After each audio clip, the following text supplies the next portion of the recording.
very much. Game 3 tonight.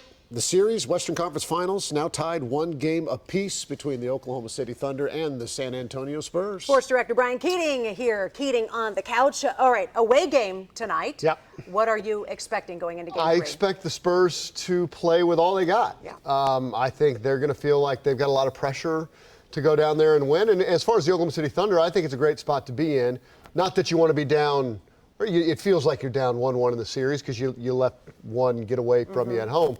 But I think they get to play free tonight. They don't have as much pressure on them tonight. They get to go out. You certainly feel like you got to win one of these next 2. Right. But I think the pressure is really on San Antonio because they got to feel like they got to win both these games. And the way Oklahoma City's playing, it's going to be hard to beat them 2 games in a row, no matter who it is. So I feel pretty good going into this game tonight. I will say injuries have taken sort of center stage in this series. Jalen Williams is questionable, although it's just so difficult to think that he's going to play tonight. He had to leave game 2 with a hamstring injury. He's been battling all these kinds of injuries over really the entirety of the season, so that's disappointing for Jalen Williams, who came out and played great in game 1. I thought he was playing well in game 2 and then had to leave. It's not official he's out. Again, it's just hard to imagine that he'll be able to play tonight. Right. And then the injuries for the San Antonio Spurs tonight. Dylan Harper we don't know about. He had to leave midway through game 2 with what appeared to be a hamstring injury. I think the Spurs are calling that an abductor strain, whatever that kind of thing means. De'Aaron Fox hadn't played in this series.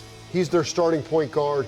He's had an ankle injury, so we don't know about those. So injuries are big tonight. I do think if anyone's built to withstand some injuries, it's the Oklahoma City Thunder, who have the deepest bench, who have a lot of buttons to push than Mark Daignault to get through this game in this series, but that is certainly something to watch tonight. They lost game 1, they won game 2. Brian, why? What was the difference?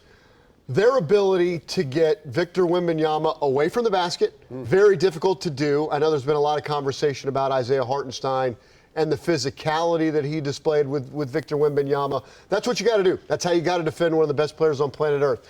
And then I think Hartenstein's ability, and Mark Daignault, who I think did a tremendous job in game 2 as well, being able to get Shai Gilgeous-Alexander in a little bit more space, operating a little bit faster in the shot clock, trying to get Victor Wembanyama before he gets all the way down the floor, letting Shai Gilgeous-Alexander get to 10, 12 feet. But what are you going to do with a guy who's 7'5"? And it's not just that he's 7'5".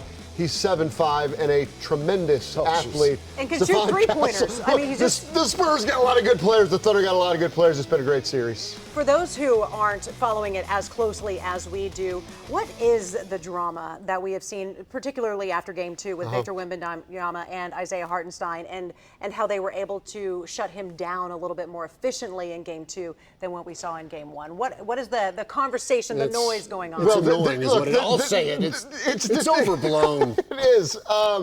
That's what happens when you're good. It's what happens when you beat people. Did they think he was Ihart was Sure, too physical too physical. with him? Okay. Most of the old players and the old guards say that's playoff basketball. Fans and people on the internet that want to complain. Okay. But I think that's the Thunder's game plan. It will be the Thunder's game plan moving forward.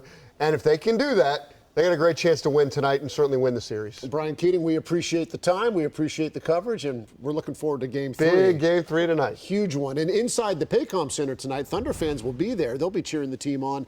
They call it Loud City Live. Fans will get the chance to watch the game on their big screen, and they experience the game in kind of a game-like atmosphere. The Thunder entertainers, they'll have face painting, photo opportunities. The concession stands will be open. Tickets are $10. Tip-off is at 7:30 p.m. Doors open at 6:30. Looking forward to it.